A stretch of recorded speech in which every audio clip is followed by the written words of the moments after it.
Matewan sits on the border of West Virginia and Kentucky in the heart of West Virginia's coal mining country.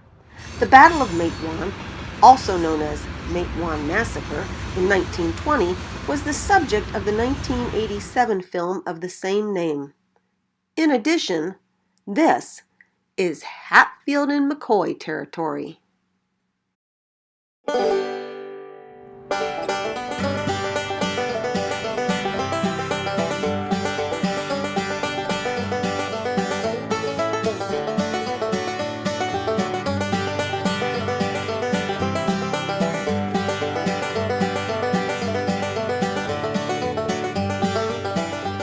That sign across the bridge says, "Welcome to Kentucky." The McCoy family lived mostly on the Kentucky side of the Tug Fork. The Hatfields lived mostly on the West Virginia side. Both families fought for the Confederacy in the Civil War, with the exception of Asa Harmon McCoy, who fought for the Union. The first real violence in the feud was the death of Asa as he returned from the war, murdered by a group of Confederate Home Guards called the Logan Wildcats. Devil Anse Hatfield was a suspect at first, but was later confirmed to have been sick at home at the time of the murder. It was widely believed that his uncle, Jim Vance, a member of the Wildcats, committed the murder. From this point on, it was all downhill. The TV game show Family Feud was inspired by these two infamous families, and in 1979, the descendants of the Hatfields and the McCoys united for a special week's taping of the popular game show. The teams played for cash prizes and a pig, which was kept on stage during the game. Dill Cemetery in Pikefield, Kentucky has been unofficially labeled the Hatfield-McCoy Feud Cemetery because it touts the graves of both the Hatfields and the McCoys. It is also the first known cemetery in eastern Kentucky to be integrated.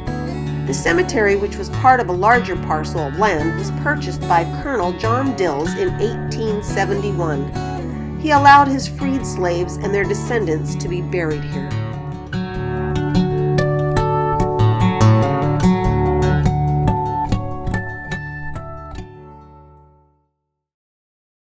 This, my friends, is serious coal mining country.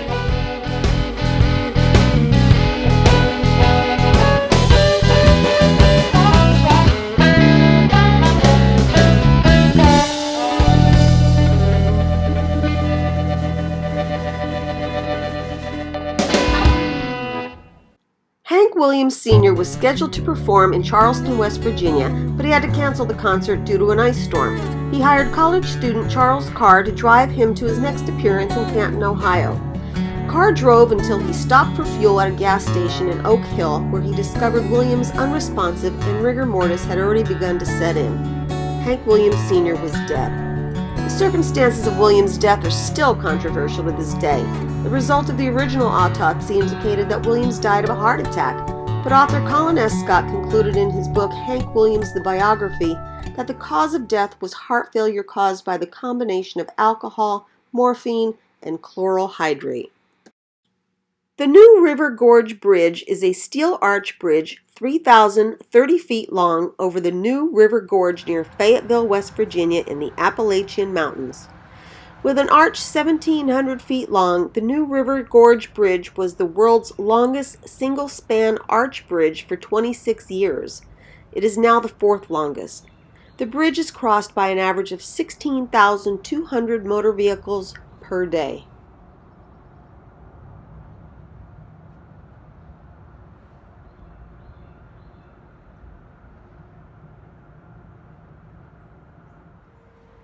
To get the best view of the bridge and the surrounding area, you really need to walk down these stairs. They're long, it's steep, but it's well worth it.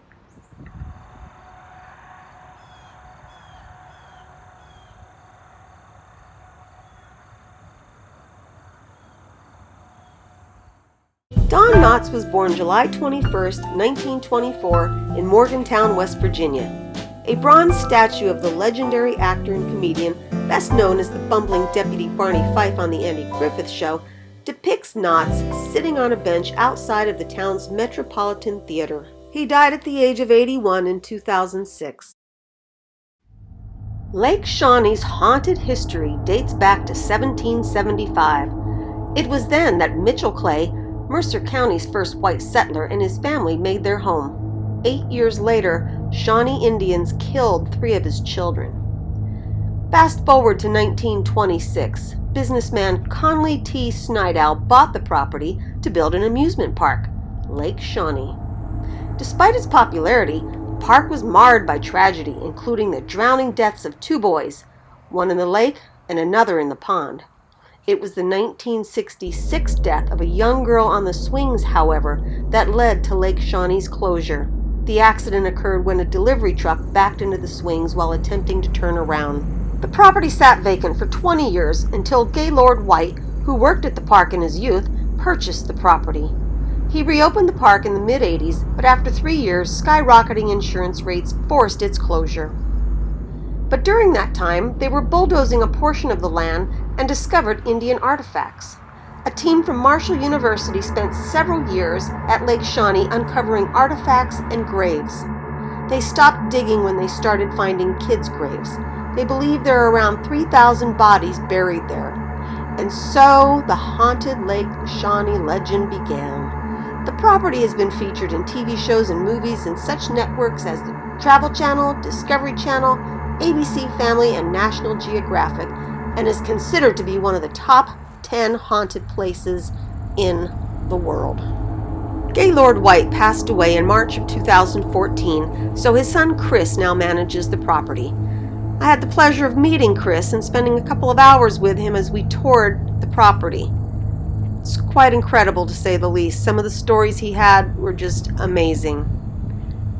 And as a special note, for an additional fee, I arranged to spend the night.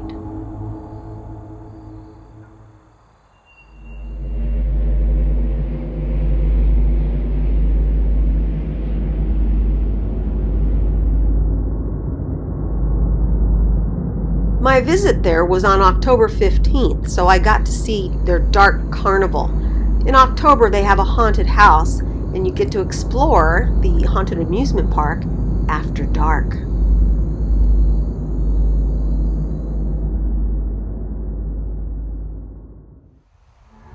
This rock serves as a marker to the Indian burial ground spot. People pay their tributes to the Indians as well.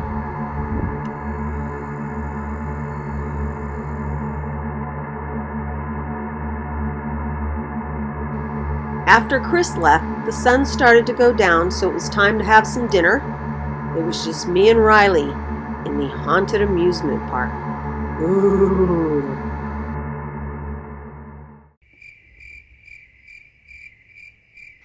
I told Chris that I'd like to take some pictures at night, so he was kind enough to show me where the breaker box was to turn all the lights on for some nighttime shots of the park.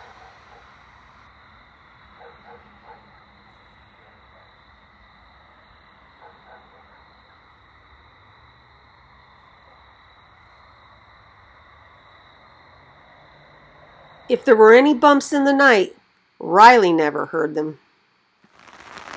The next morning we woke up to rain, and I'm not sure if I was relieved or disappointed that we didn't encounter any spooks on our visit.